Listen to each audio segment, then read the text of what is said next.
У меня в руках моя книжка «Имёны свободы». Это книга про тех, кто с часов Тадеуша Костюшки, Тадеуша Рейтана и до наших дзён змагаўся за свободу у самых розных яе выявленнях. Натурально за свободу и незалежность на нашей земле. Десятки сторонок, присвеченные слуцким повстанцам в этой книге. Але сярод іх я для себе заўсёды вылучаю особу Васіля Русака.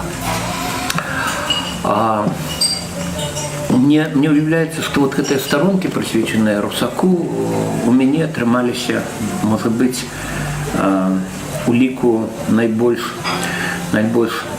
теплых таких сторонок, согретых и симпатии авторской. Вот.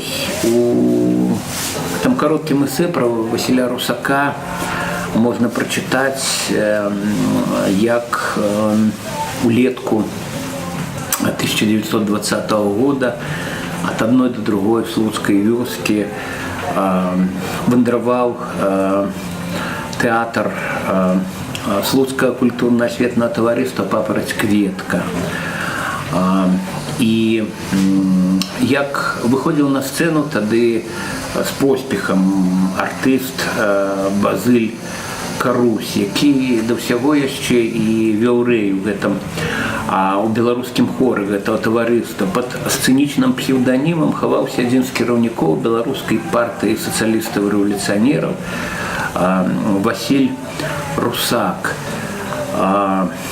Ён быў дэлегатам першага ўсебеларускага з'езду стагоддзя, якога мы неўзабаве будзем адзначаць. Ён будзе праз некалькі месяцаў абраны старшынём беларускага з'езду Случчыны і стане камісарам другога грозаўскага палка паўстанцаў.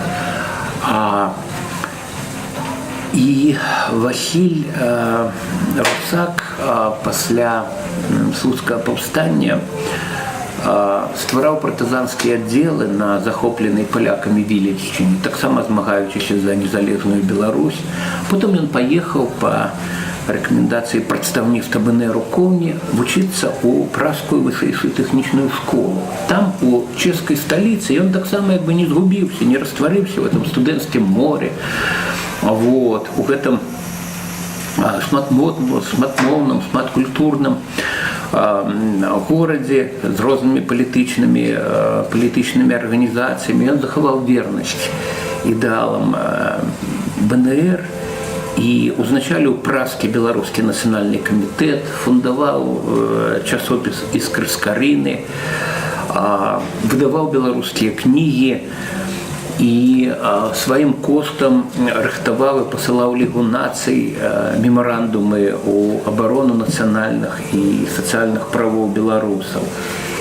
І Васіль Русак не знік, таксама не схаваўся ў умовах нацысцкай акупацыі Прагі. Вот. Ён таксама займаўся ў гэты час беларускай справай і кожны дзень рызыкаваў жыццём, ратуючы габрэяў. Дзе габрэйскія сям'і ён хаваў у сябе проста пад сваім дахам, а яшчэ некалькім сем'ям ён выдаў дакументы беларускага нацыянальнага камітэта ў Празе аб тым, што яны беларусы.